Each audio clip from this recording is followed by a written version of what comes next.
Hey, Hey. um, so I have obviously have a few minutes, but the vent is blowing constantly in here, but do you hear it at all? No. Okay, perfect, because this is the office is the perfect space because no one else is here. And I can close the door and be as flaily as need be. Okay, Um, sounds good. but as long as it's not interfering with the recording, that's all I need to know. Yep, no, you sound great. Good, good, good. To shut everything else down.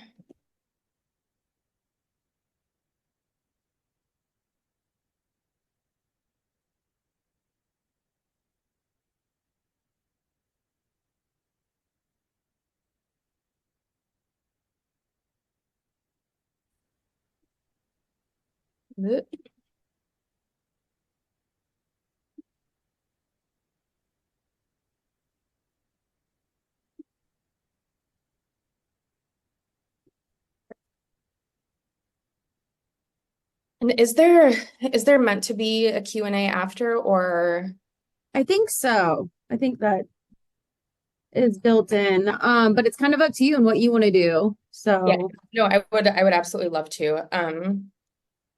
So it's 3:30 to 4:45. So yeah, so like I do like try to stay like half hour and then Q&A. Okay. I will keep an eye on time.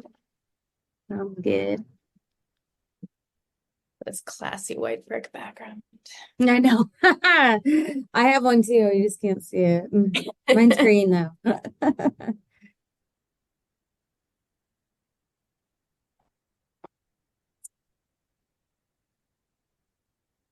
No, the best angle.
Oh, hey, Kaya. Hello, hello. Nice. Your sound works and everything. Great. I'm doing something right. Where are you doing this from? Is it your office? Yeah. Ah, Yeah. I decided to stay and hunker down because did not bring an umbrella. And if anything, there are no windows in this office, so I figured it's possibly safer. that's like, you're showing your like true Midwesterner credentials there. The very first week that we moved to Iowa City, like literally week one, like 7 days had not passed. There was a major tornado, and like I had to Google everything. People kept like sending us messages. You do know to hide in the bathtub, and we just, oh, this must be every week. This must be like just like a normal event. But actually, yeah, not so much. Yeah, well, I did go to the restrooms earlier and I thought, oh, maybe open the window and peek my face out and see what's going on. But the windows up here are bolted shut, and for a brief moment I was like, could be because of the storms. But I don't think it is. Probably not. Probably not. Probably not. Well, we'll give people, a few extra minutes to figure out their computers, their Zoom links, how to get home, how to shelter in place unnecessarily, it seems. Yeah, at this point, yeah, but it was looking pretty gnarly. Yeah, it was exciting when it was exciting. It just didn't last very long.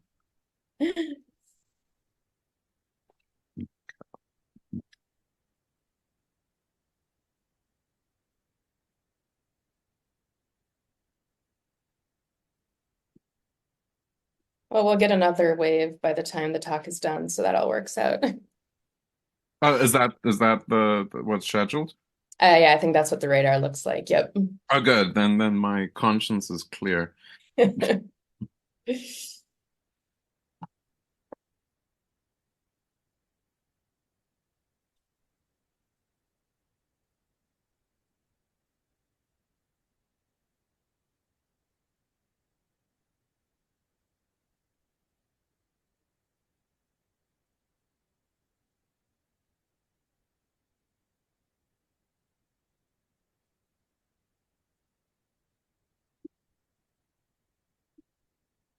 Okay. I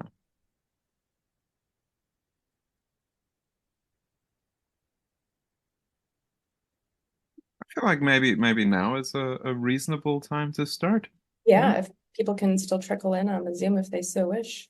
It's great. Like I think like the best talks are the ones that you catch only, the last half of, and then you imagine how brilliant the first half must have been.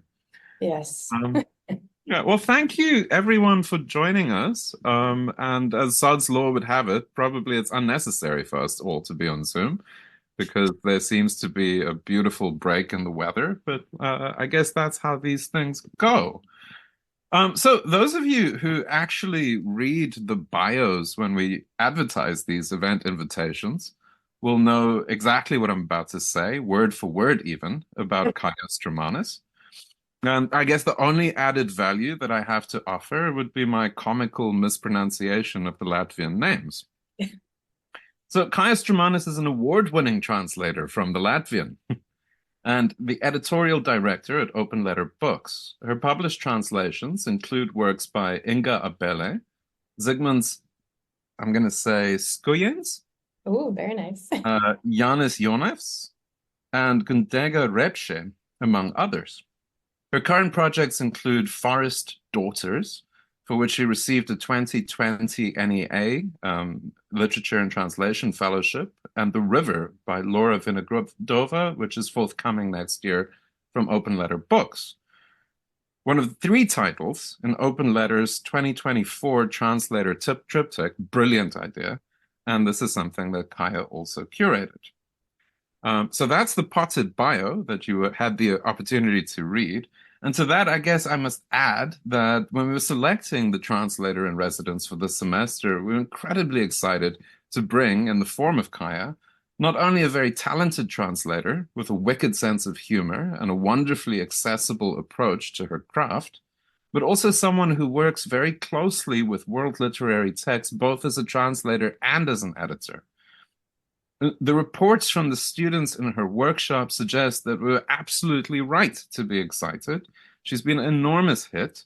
And while I think we might not immediately convert every single translation workshop to the cold read method, I'm, I'm nonetheless sure that her influence will be with us for a very long time. So please join me in welcoming Kaija Straumanis. Thank you. Thank you. Yeah, I feel like the goal is I've almost made promises that I'm going to cry by the end of the week. And I think that's been the goal for everything that's been said.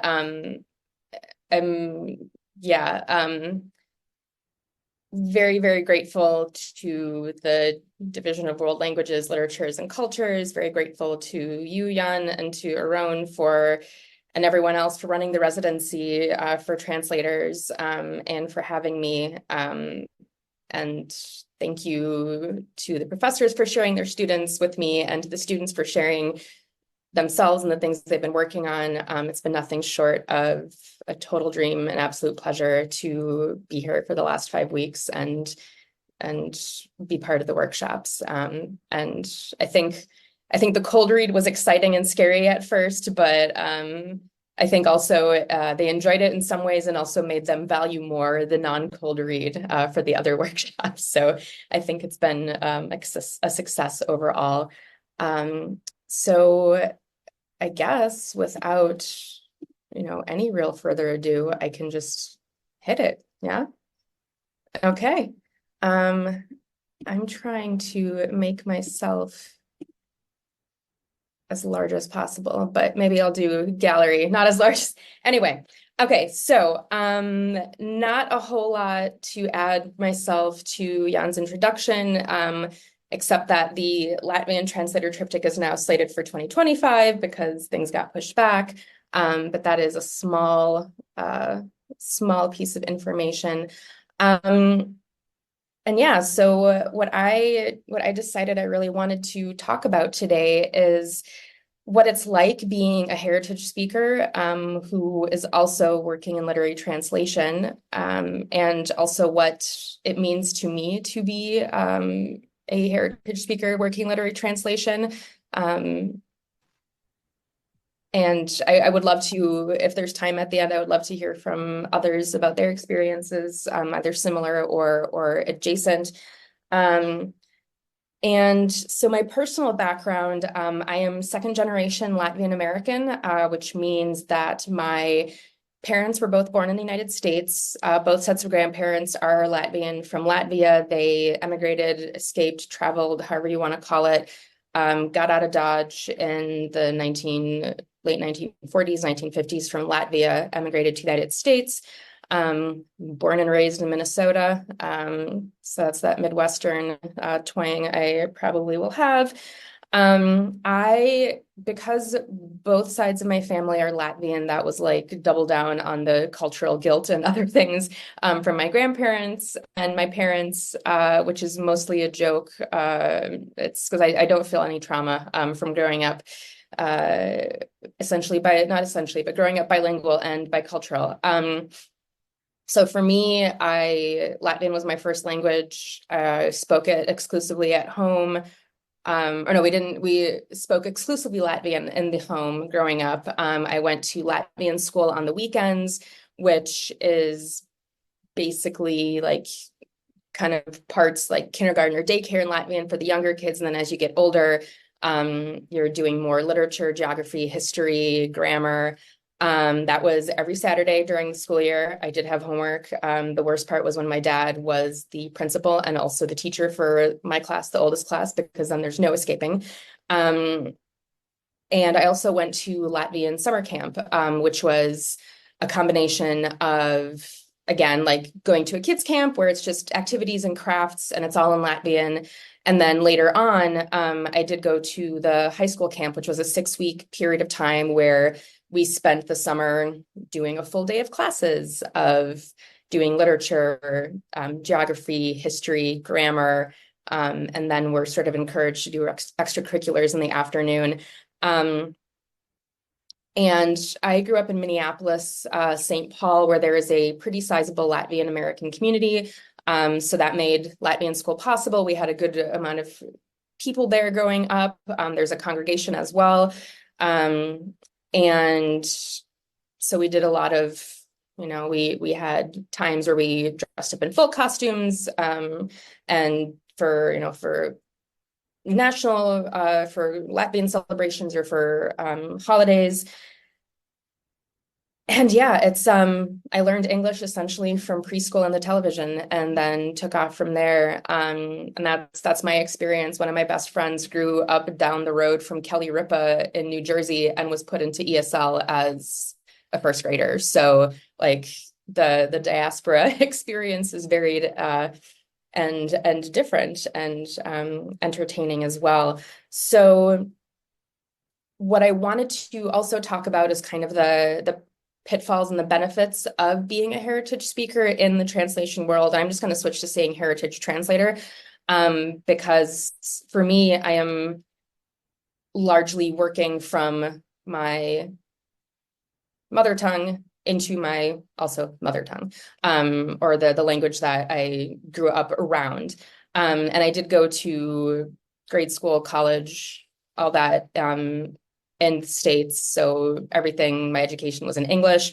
And the sort of first and foremost, I guess, kind of pitfall that can be an obstacle is that the language I grew up speaking is the language that my grandparents took with them from Latvia. So it is, I wouldn't say that it's dated because they were still reading newspapers and reading books, but they definitely weren't watching like whatever TV shows. They weren't watching Fresh Prince of Bel-Air that was dubbed in Russian and then had Latvian subtitles. Like they weren't doing those things like our relatives overseas were. And so one of the first things to sort of acknowledge and understand is that we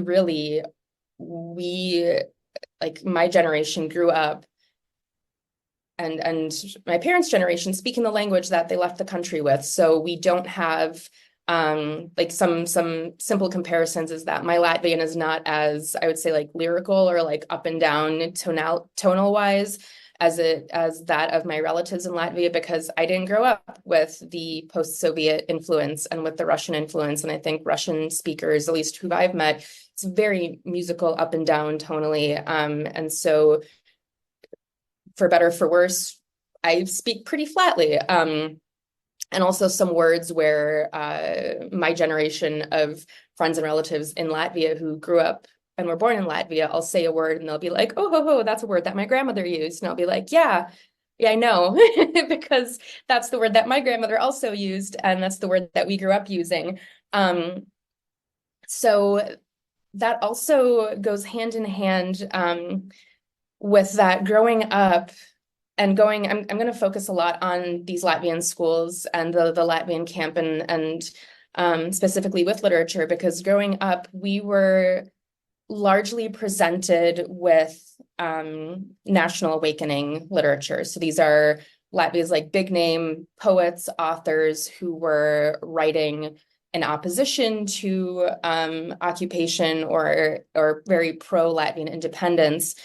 And these are also authors that, they're working in the early 1900s for the most part, but that's also the sort of, that's the literature, the poetry that our grandparents also brought with them, because it did have this, very, very politically driven pro-Latvian, pro-independence rhetoric. And so that's another pitfall, is that growing up in a diaspora community,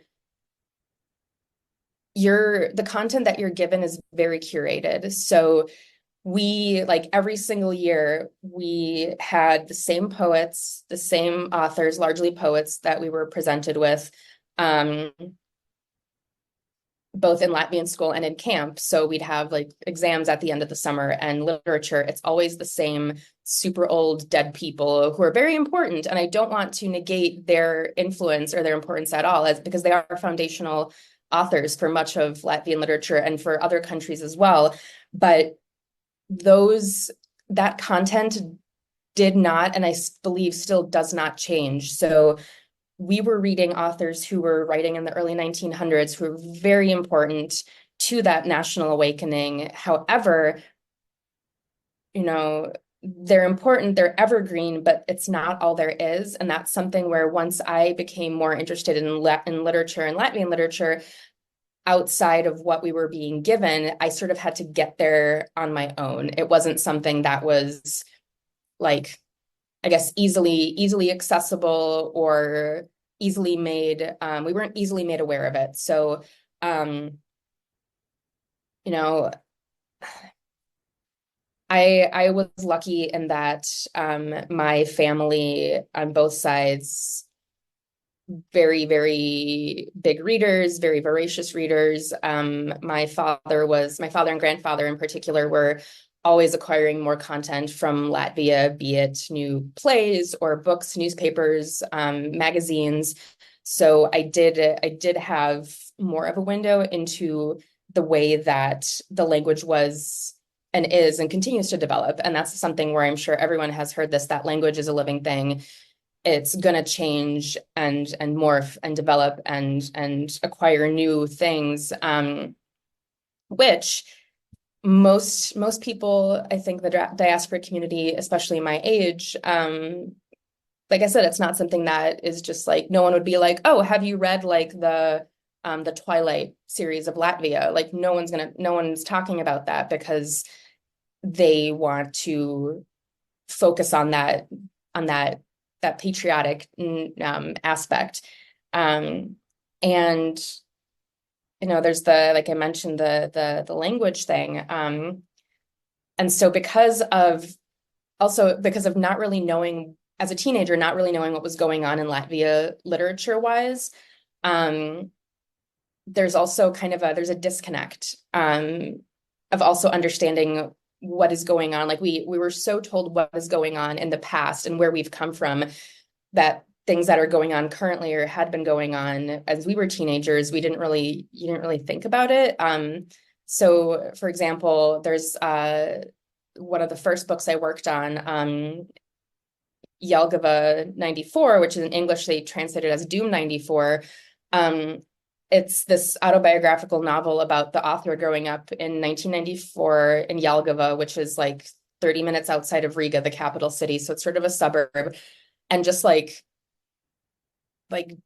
hanging around with his friends, trying to get like bootlegged cassette tapes of metal bands from elsewhere in Europe, like, hopping on the train, trying to get to Riga without a ticket, without getting caught or kicked off, and like smoking in the woods and stealing their parents' vodka and like all this like teenager stuff for 1994. And it wasn't until I read that book where I sort of stopped at a moment. I was like, oh, like 1994 was the first time I ever went to Latvia. And granted, I was in fourth grade, so I wasn't of a drinking age, but like it never occurred to me that kids were just like also being kids. And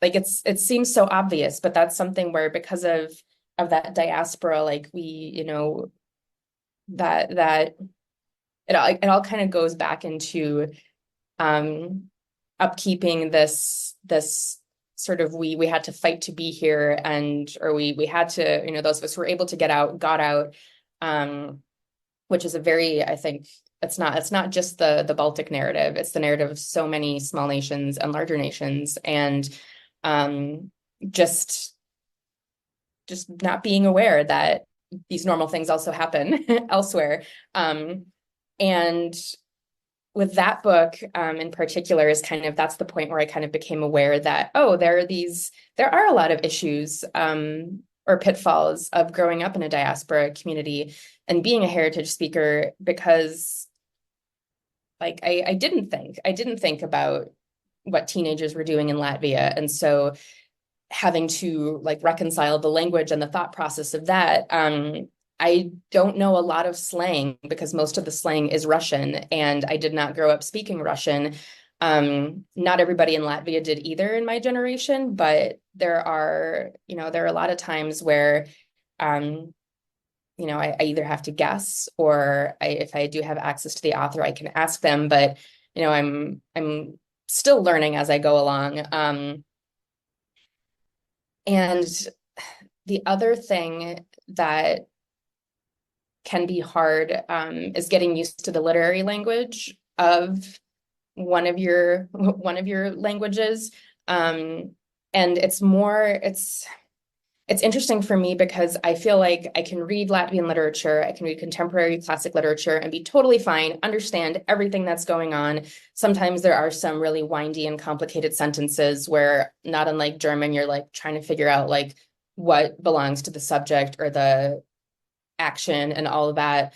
But if I were to try to now write it in Latvian, like translate from English into Latvian literally, I don't know how to function. My experience, my background is in functioning with the English language and creative literature, and creative writing. But like getting a hold on it and just reading books and thinking like, oh God, like you sort of have to retrain your brain, which is another reason why I think translators should be read books you wouldn't usually read by authors you wouldn't usually want to pick their works up, because it just informs you, and it keeps training your brain to be ready for anything. And another pitfall that I'm sort of falling into now is the overthinking of things. So because of having the bilingual background and everything that you are informed with as a kid growing up in the United States with it's like just like Eastern European small nation culture, is that you're like, oh, like how many levels are there? Like, you're like, oh, I know about this, like, Salinger and Heller and all these other authors, and like, did the Latvian author also, which is fine. I think you should be asking those questions in workshops and things like that. Like if something reminds you of another author, to put a pin in that. But also just like, is it a double meaning? Is it a triple meaning? Is it just a meaning what it is? There was one translation I did where I think I sort of incorrectly translated it as just rainbird. And there was a workshop once where someone was like, but what is a rainbird? I need to like hack away at this. And for me, I was like, well, this author's super poetic. It's just a rainbird's a rainbird. It's a bird that shows up in the rain. Like, I don't know. And it wasn't until like a year ago, maybe, where I actually found there is a specific like standard. It's probably like a chickadee or something. But I was like, oh God, like, damn it. It's an actual bird. Although I do think there is argument that the author was meaning it as a sort of poetic. But luckily that the person who brought that up at the workshop, we're not in touch frequently. So what they won't know won't hurt me. But there's also a problem sometimes with going down these rabbit holes, both physically and researching the books that I'm working on or that I'm translating, and also emotional rabbit holes. So the project that Jan mentioned, Forest Daughters, that I'm working on currently, is about the participation of women in Latvia during the national partisan movement in the late 40s and early 50s. And in the last few weeks that I've been rereading and reworking these chapters that I'm translating, there's the sort of emotional rabbit hole of, there are some chapters where someone's talking about how they finally came out of living in the Latvian forests in like 1953. And they were still arrested and interrogated because that, even though it wasn't as bad at that point, they still had to go through the motions. And I'm thinking, my mom was born in 1955. So only 2 years later, my mom was born, and there are people still living in the woods, fighting for independence, national resistance movement, and just like, the rabbit hole of like, oh my God, if my families hadn't made it out, if they hadn't, where would we be now? Would we be now? And all this. And then, you start thinking about this on Tuesday, and the next thing you know, it's Thursday, and you've lost like 3 days of work because you've just been like brooding in this like gloom of history. And really, when I say it out loud, it seems like there are maybe fewer pitfalls, or that most of the pitfalls are a mental me problem. But I think the biggest one is that we, as heritage speakers, hoping to be heritage translators or aspiring to be heritage translators, it's really about content, and what content is not so much made available to us as we are made aware that this content exists. Which brings me to the benefits of being a heritage translator, is that I am bilingual, I am bicultural. Growing up, the media and entertainment content that I consumed, it's so much more vast than what I would have gotten if I had grown up in Latvia. And I think there is also something to be said for the ability, when it's organized, it's great, but the ability to think fast and simultaneously in both languages. Like I feel like sometimes I'm translating constantly 24/7, sometimes without trying, sometimes it comes out as a brain fart and I say something wrong, or I'm mid-conversation and I stare at my interlocutor blankly for seconds until they catch on and start like offering words to me that like, but I feel like I'm doing it now. But I think the fact that your brain can handle these two loads at once is hugely amazing and hugely helpful. I mean, there are some cases where, for example, for me, I sometimes joke about how I'm running out of languages in which to rant about my family in front of them. So partner speaks English. I speak exclusively Latvian to our youngest. And he sometimes calls me out on it. Like, we're at the store, he'll be like, why did you speak to her in English? And I get Latvian. I'm like, because it's weird if I speak to you in English. And so, oldest stepchild that understands some Latvian contextually. Second oldest is taking German in school, which I also speak. So I'm like, I have to like be very careful about my family rants in front of them. So because we have, and I'm going to switch to we now, of like heritage speakers and those of us who are bilingual, because we do have both of those languages, I think that also those of us in translation and in publishing, we have such a good feel, or the capacity to have such a good feel of what English readers would be interested in reading, or sort of we might gravitate more towards projects, books that I mean, I don't think that you can separate the two. I think those two things are wedded together no matter what. So everything I read in Latvian is going to be informed by my experience as a native English speaker, as a creative writing major, as a translator, as an editor. So I can't not see these works as like, oh, it would be really great if someone could read this in English, or if I could give this to a friend and they could read it without having to learn Latvian. And I think that's kind of where that starts, is that we can be content guardians, or not guardians, but like content promoters.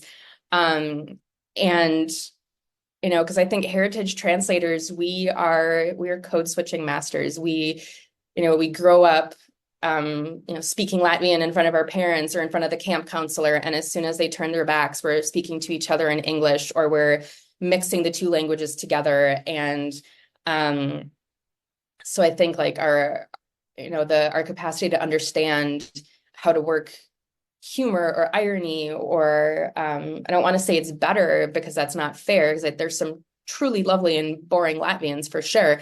But I think it can give you a leg up. And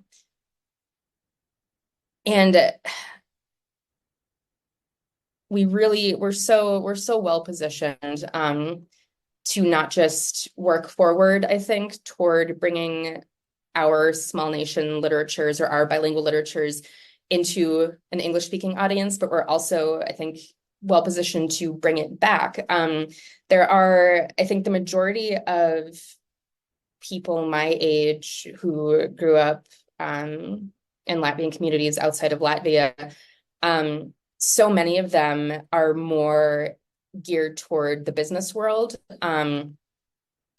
be it startups or entrepreneurship or having an Etsy shop or going into finance in Latvia or real estate. All of it seems way more business focused. And I think it would be, it's not our duty, and I don't want this to sound like a call to arms, but I think there's a lot of importance, and I think there's a lot of value in working backwards. And even if you don't have your own kids, but you do have a second language, to make it known to those young language speakers that there's more than the finance world, and you can do other things with your language. I mean, if you want to go and start a Bitcoin company in Latvia, that's great, do it.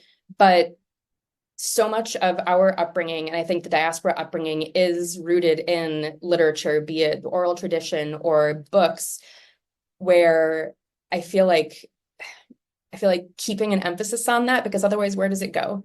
I have friends, my age in Latvia, who had never heard of certain Latvian authors, where I'm like, really? Like, it's in all the shop windows. It's in Latvian. What's stopping you? You're young, you know how to read. And they're just like, no idea. So I don't know where that goes. And I think for me, the importance of being a heritage translator, I mean, there is. I would like to make sure that the young diaspora, the young generations of Latvian Americans, Latvian Canadians, Latvian anythings, are aware that there are contemporary authors writing really cool stuff that's really appealing to younger generations, and to just expand their understanding outside of that literary canon. And I may be biased, like I said earlier, I grew up in a family of hugely voracious readers. But it's still like we fall back into our comfort zones, where at Christmas, where Latvia is one of the many cultures where at Christmas children are encouraged to recite a poem or sing a song or play a piece of music in order to get their goodies from Santa Claus. And I mean, the one most recently, the pageant that I went to, these poor kids, they're like, it's like 12 of them learned the same stanzas from the same poem because it's what they'd been working on. And you just have like each one going after the other. And luckily they did it youngest to oldest. So everyone's like adorable. The 4-year-old can't say half the words. And then by the time you get to the 14-year-old, they're just like, I walked down a winter's lane. And everyone's like, okay, we've heard it 12 times before, like we know where this is going, but they have nothing else prepared.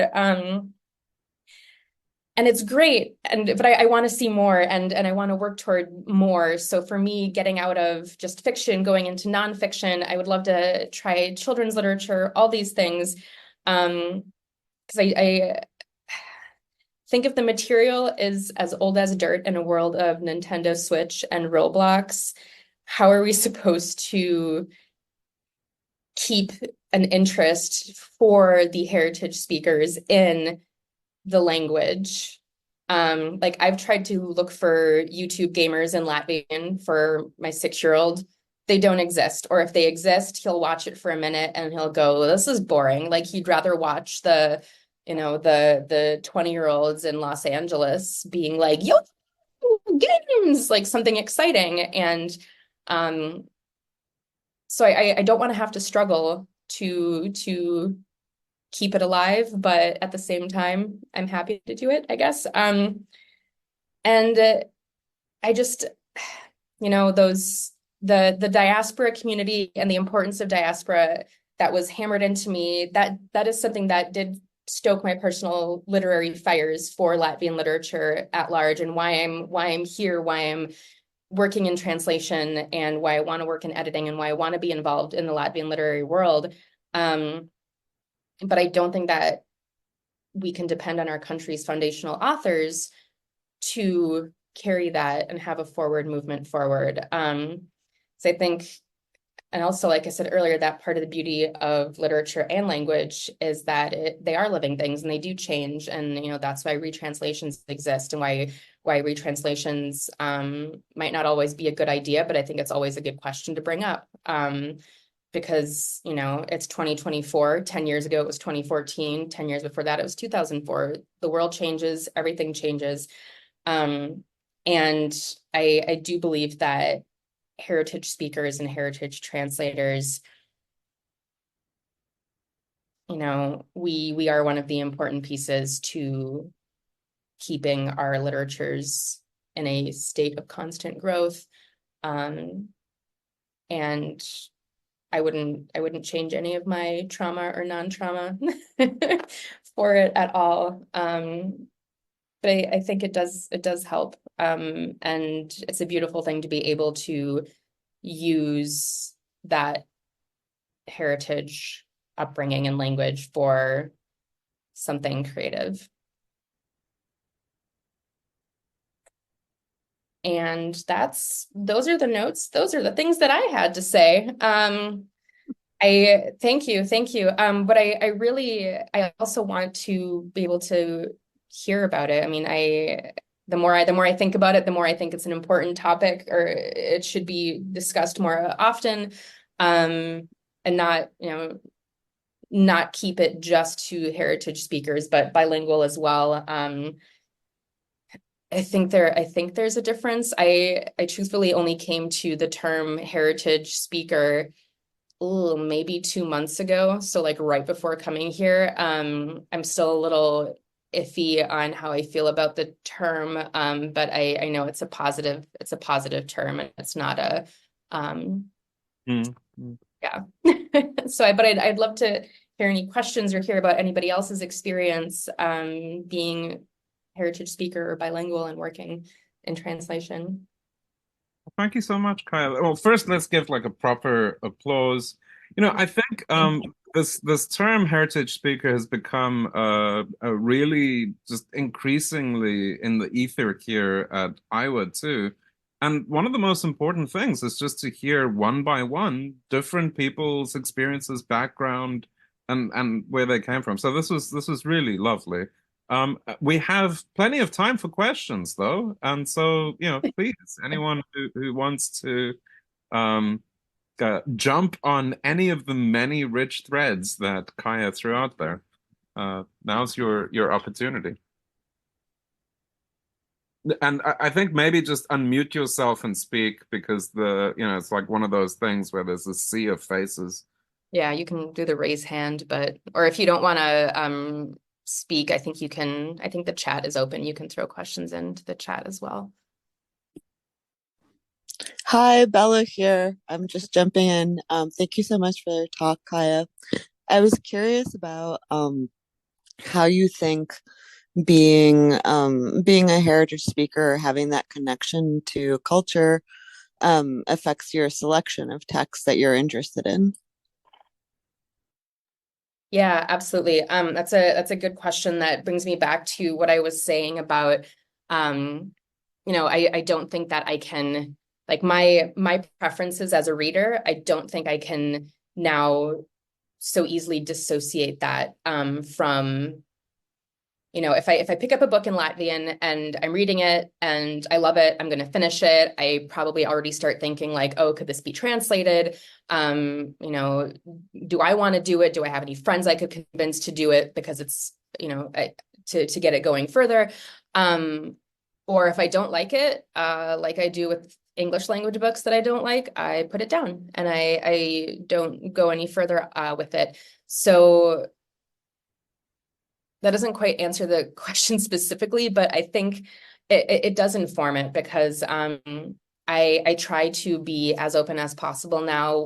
When I am in Riga and I go to the bookstore, I will look at everything that I don't recognize. We have Latvian literature platform is really great. Sometimes they do book clubs, and so they'll pick a book that they either want to promote or they think hasn't gotten enough promotion, and we'll have a book club about it with the translators and talk about like things like translatability and where we see it fitting into our respective publishing scenes.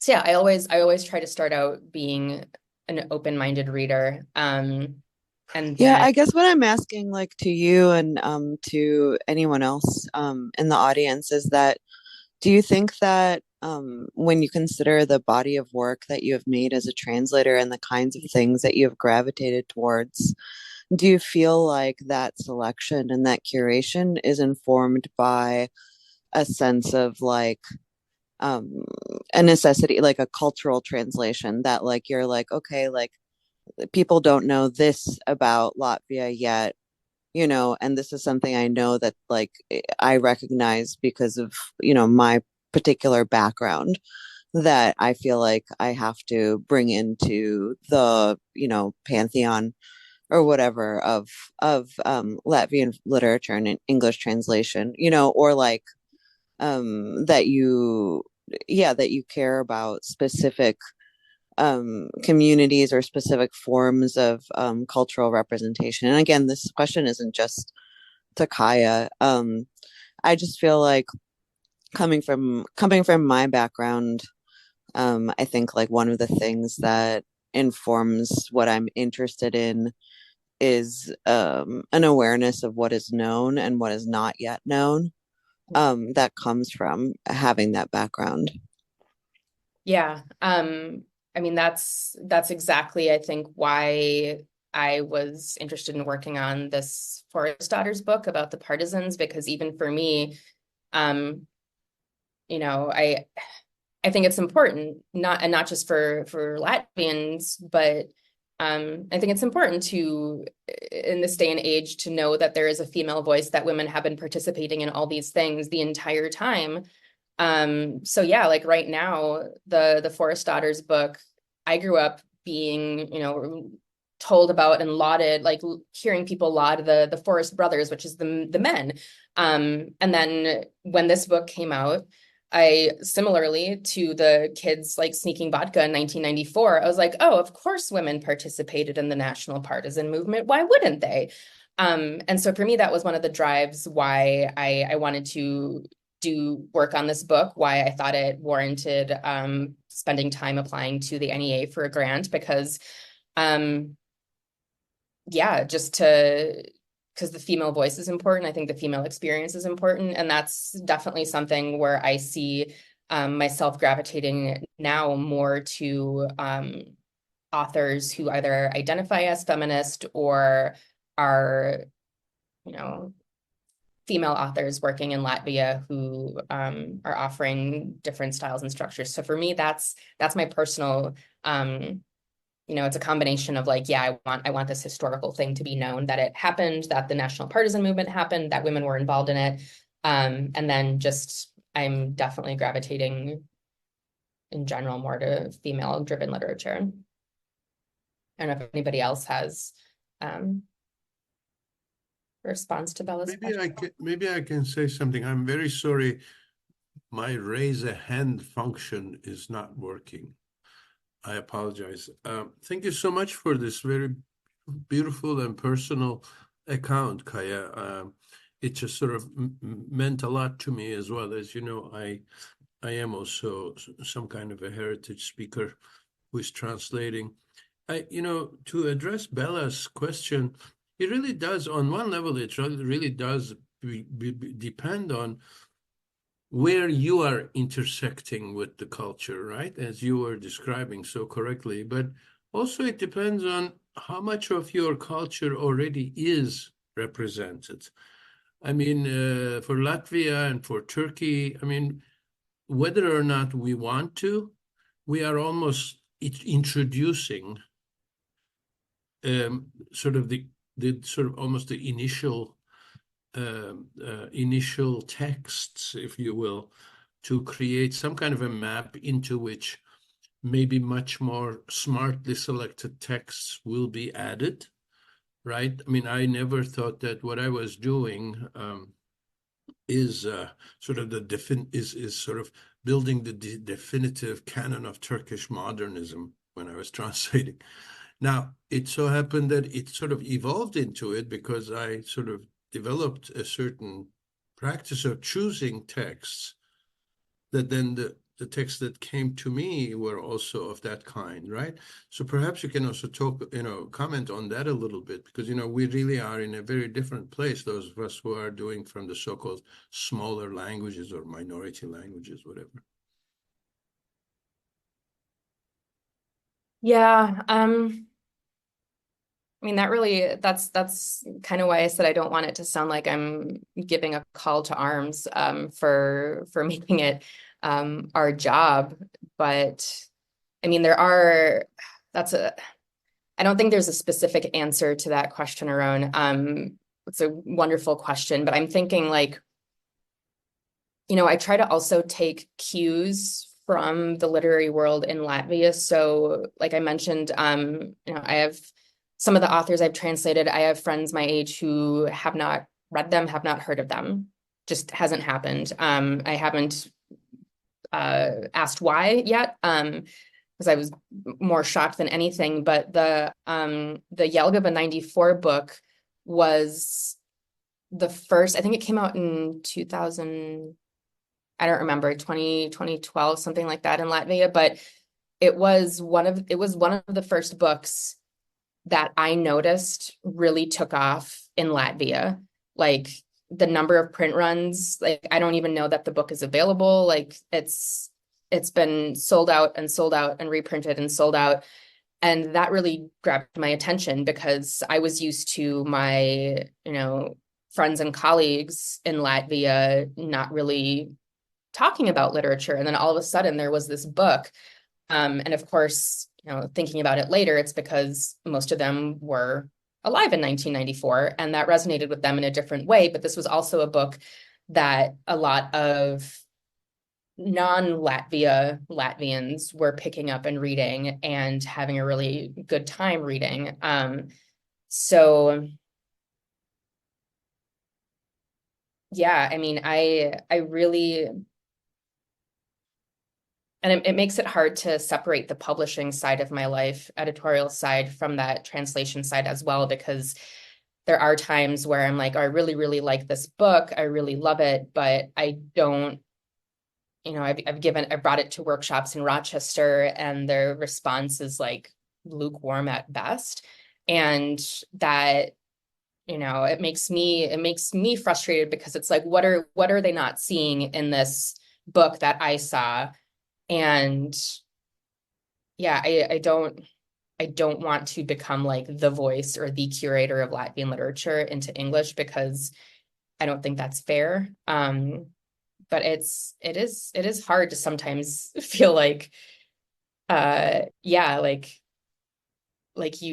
people do look to you or ask you what your thoughts are. I don't know, it's very fraught around. I think it's very fraught but you're also right where for smaller nations, you have to think like, where do you start? There's one book that is considered it's like the first book of literature in Latvian, and it's by the brothers Kaudzi, this I think is their last name.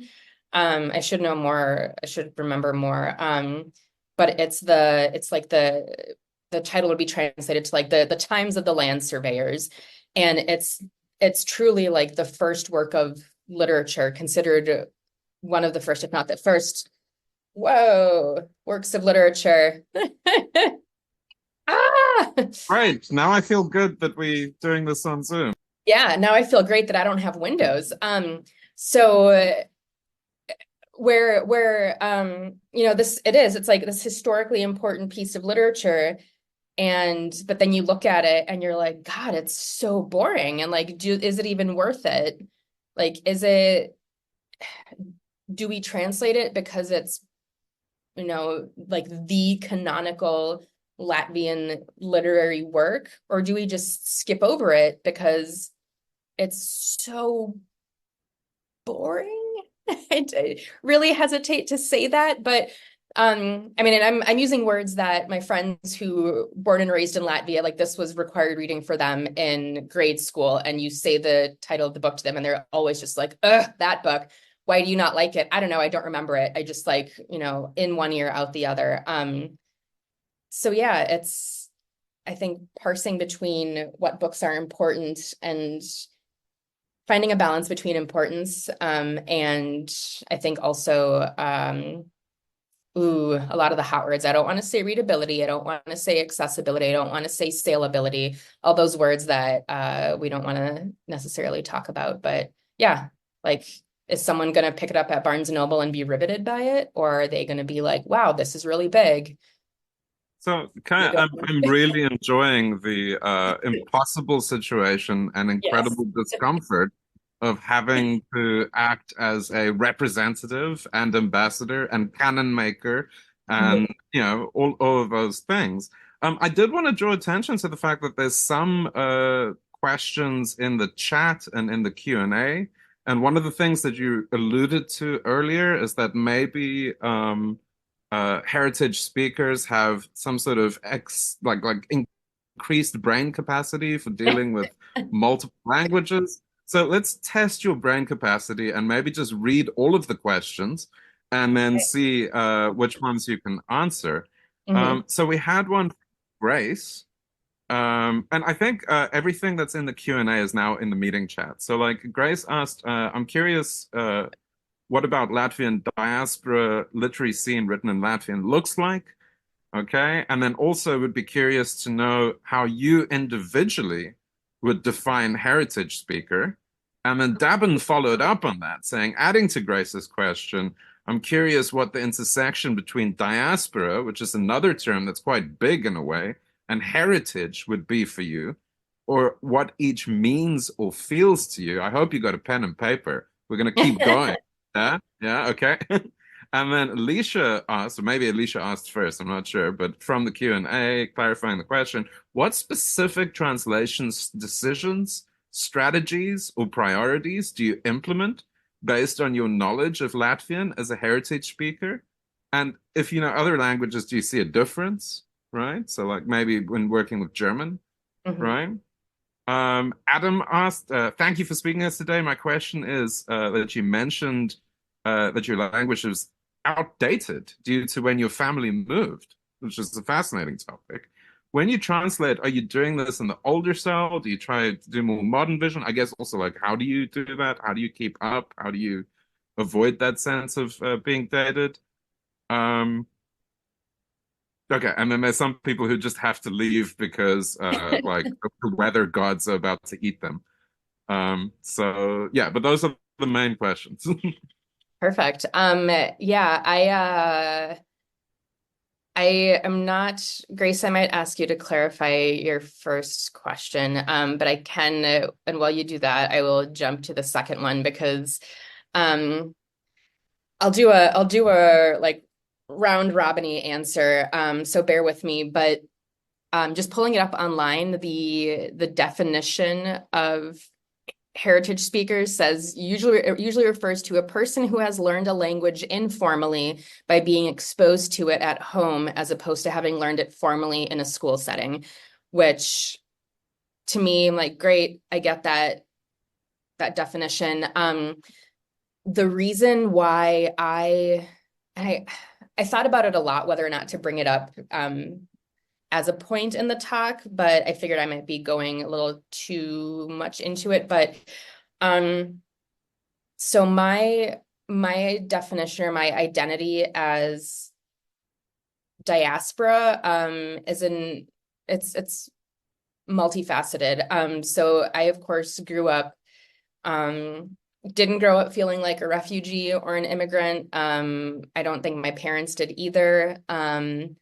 But there was this sense of diaspora to me, meaning we grew up and like it was your culture, it was your home culture, it's the language you spoke at home, it's the culture you observed at home. Like I said, there's a congregation in Minneapolis, a Lutheran congregation, so even church was in Latvian. And I think the emphasis and the weight on diaspora is because of that historical, the Latvian diaspora narrative of Latvians were either forced out or they took it in their best interest to get the hell out. And you know, the not like a, I don't know, it's not like a rite of passage, but there's something about being diaspora where it's kind of like a badge. It's not a badge of honor, it's a badge of something. Um and maybe I'm just so wedded to that term, and it's truly, as a kid growing up going to Latvian school and learning these poems and learning the ones that had, very, very patriotic currents and undercurrents to them. It's hard to disengage from that. And so when I first heard the term heritage speaker, like for me, diaspora, it's like it's not just the speaking part. It's like you're displaced, your family were displaced persons, and your family was then able to go somewhere else and rebuild, restructure, thrive, flourish, and also the upkeep of the culture and the language. And the first time I heard heritage speaker, I sort of bristled because I don't know, like even talking about saying that, like Latvia, I'm Latvian, it's my culture or it's my heritage or it's my background. Sometimes to me, heritage sounds like a word that to me makes me think of like, oh, it's my heritage, like my grandparents, my great grandparents did it. It's a thing that, that isn't carried through to the family anymore, or it's something that it makes me feel like, for me, if I say I'm a heritage speaker, it's something I've tapped into recently. But it's not something I tapped into recently. It's something that was at times force fed into me. I mean, both sides of my family were quite strict about upkeeping the language. I have memories of being sent to timeout to stand in the corner because I would not say something in Latvian. Like so that's why I'm trying to reconcile with this term. It's not a bad term. I think it makes total sense. Heritage speaker. I did not learn it in school. I did not formally learn it. Our Latvian school did not really have grammar lessons to the extent that other Latvian schools, like in Chicago or Toronto or the New York, New Jersey area. I got to the high school Latvian camp and they sat us down and were like, okay, we're going to do this with adjectives and nouns and the genitive and dative and vocative and locative. And I about died because both sides of my family being well read, the language, and I had the benefit of having both sides of my family being Latvian. So the quality of the grammar was pretty innate and pretty faultless, I think. That doesn't say that we were perfect at speaking it because everyone makes mistakes. But yeah, it was scary to sit down in a grammar class and all of a sudden be like, now explain to us the language you've been speaking since you could open your mouth and form words. Like, I have no freaking idea. I cannot do that for you. Yes, there will be a test at the end and I probably will fail it. So I don't know. That is a roundabout way of, I think for me personally, the difference between heritage and diaspora is that, and I don't think it's a legitimate difference, to be honest.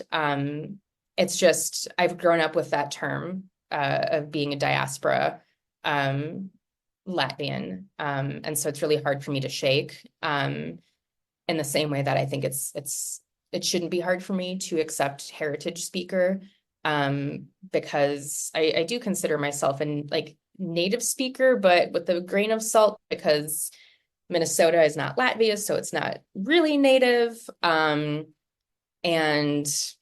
yeah, so it's a little bit of a fraught issue for me, but I'm coming around to it. It's a fraught term, not a fraught issue. Okay, that was the diaspora one. Should I move on to the next one, Jan? Specific translation I think decisions. sure. Okay, I have the chat window up. I think like I think we should thank everyone for being so like given like the complete weirdness of the sirens and the bizarreness Oh God, happening. is that why they knocked on the door? I mean, I think it's like they just sort of try and make sure that everyone is in a safe place when the real tornado warnings are Should I have happening, and so it's going to be evacuated? an incredibly memorable talk for all of us. Yes. But I guess like the core group of us who are still here now can maybe stay for the answer to the last question. Yeah. Yeah. Um, So the specific translation decision strategies or priorities do I implement based on my knowledge? Um, I guess that was also the like, is it different when you do Latvian to when you do other languages? Was there something about that heritage? yeah. Alicia, is Um, that right? Is your question? Yeah, okay. yeah, so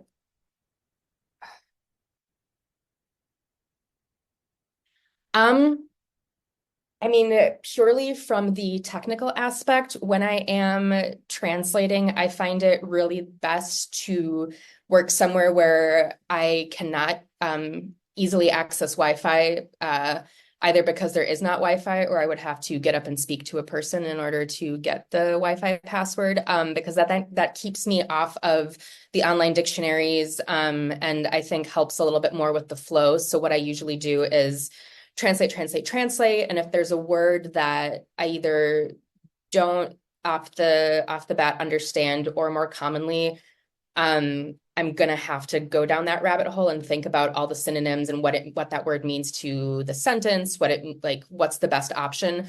I'll just put it in all caps in Latvian and then come back to it later, just so I don't get caught up on that. So my strategy is to try to not get too hung up on all the, myriad synonyms that English could provide me for this word and which one is the best one, to, which one's really going to hit that Latvian equivalent. And priorities, I like to read the work first before going in and translating. In part because that can help me untangle some of those questions about vocabulary or slang. And yeah, but in terms of decisions, I mean, when it comes down to it, and when I am working on editing the translation and really getting into it, I do like to have conversations with the authors if possible and say, like, here's something that I think would really slap in English if the character said this instead of like the more accurate to your Latvian equivalent, because like the sentiment's the same, the punchiness is the same. So like, what about this option? Like, I know it's a little bit off board. And I've been lucky in that the authors I've worked with and do work with, a lot of them I do consider friends now. And so the conversation is really open and they're very honest with me. Sometimes they have different, takes on a similar direction. And that's something that, those are decisions that I do make, because then it bleeds more into that English language readership, and what will resonate more with them. And in other languages, I don't know. I was just speaking with a student a few hours ago about how, because specifically for German, because of how saturated the market is with German translators, and anything that I was interested in was already snapped up by someone else. Like, I'm not here to contend. I'm not here to fight. I don't have the energy or the time to be an opponent. I would much rather that we all, support and laud each other's work and efforts. So in my own work or other languages, I guess I don't see a difference too much, maybe more when we have workshops with other Latvian to English translators and we get to see all the word choices and structure choices that everybody else made. And then that's interesting because we have translators who grew up in Canada, who grew up in the UK, who grew up, traveling the world, but with Latvian parents, Latvian diaspora parents, or here also. And then that gets really cool to see how everybody, everybody else's experience influences that. I hope that that's sort of, I don't know, my priority is just to like get out of my own head. I just need to get out of my own messy little mind. Okay, so the question about the language and the outdatedness.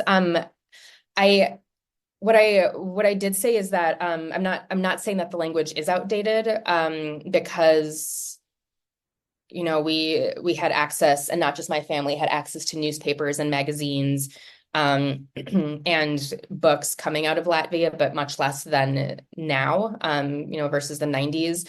So I don't, and also because since I started translating, I have also continued to consume and consume and consume Latvian music, Latvian of all genres, movies, cartoons. I got Cosmopolitan magazine, which I unfortunately took to high school once, not realizing that European Cosmo loves the boobies and is totally pro showing full nip in magazine articles about women's health. So very quickly had to avoid getting detention before my friends were screaming.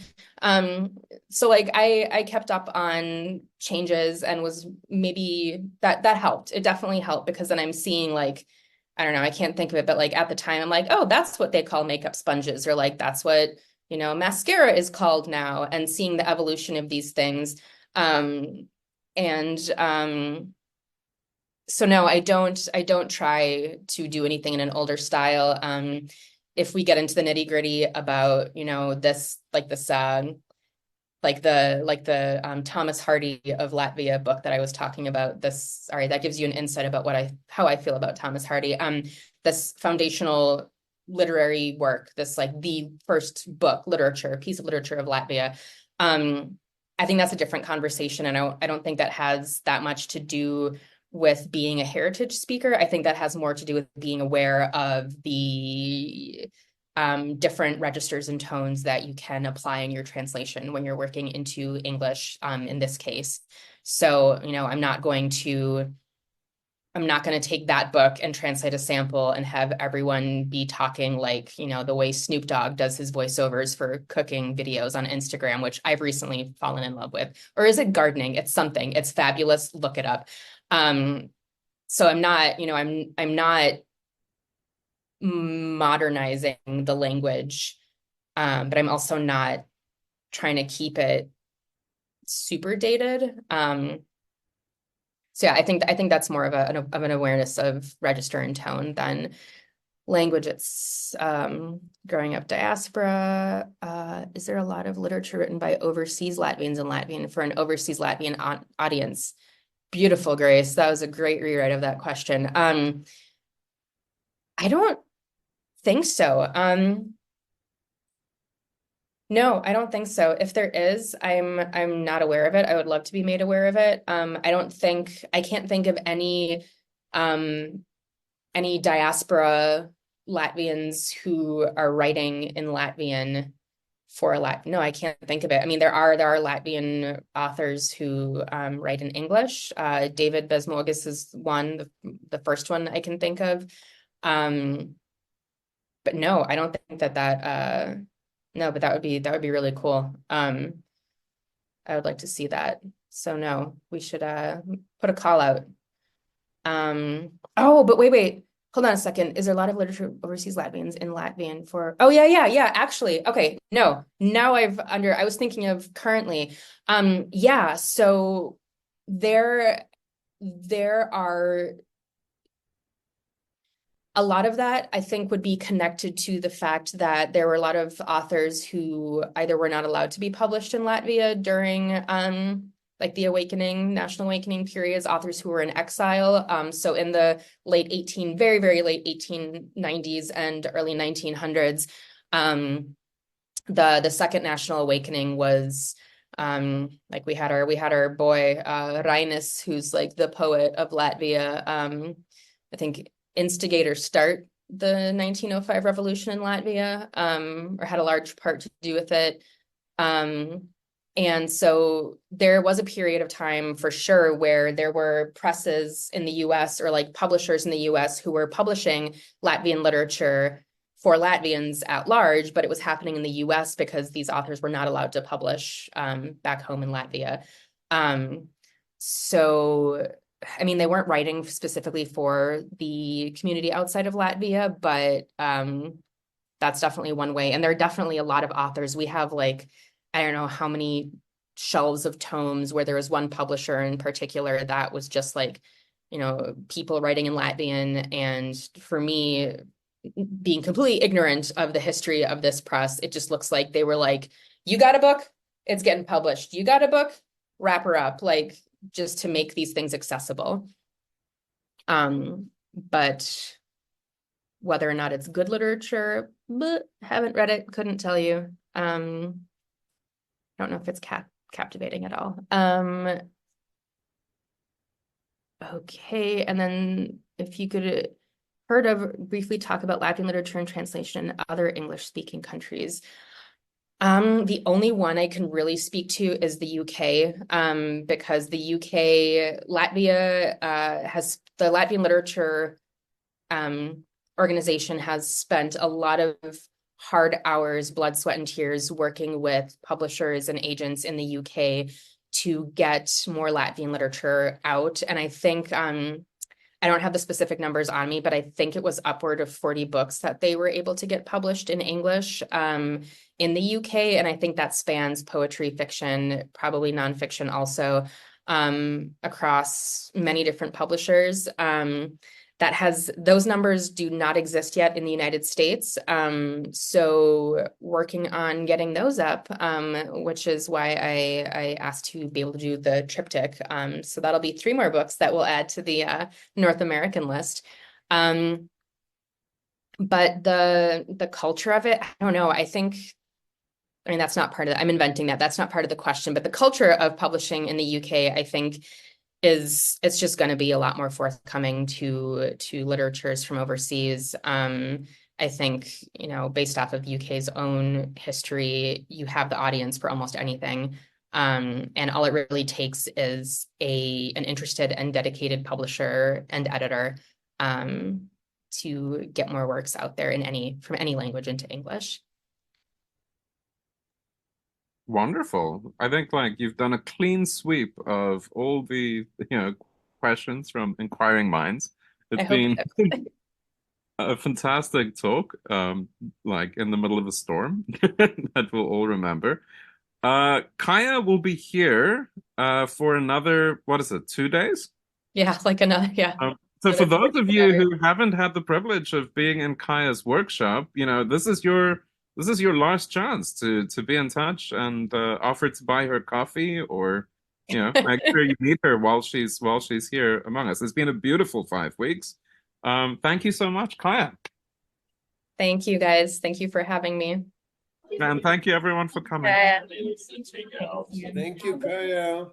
Thank you, guys. Thank you, Kaija. There's a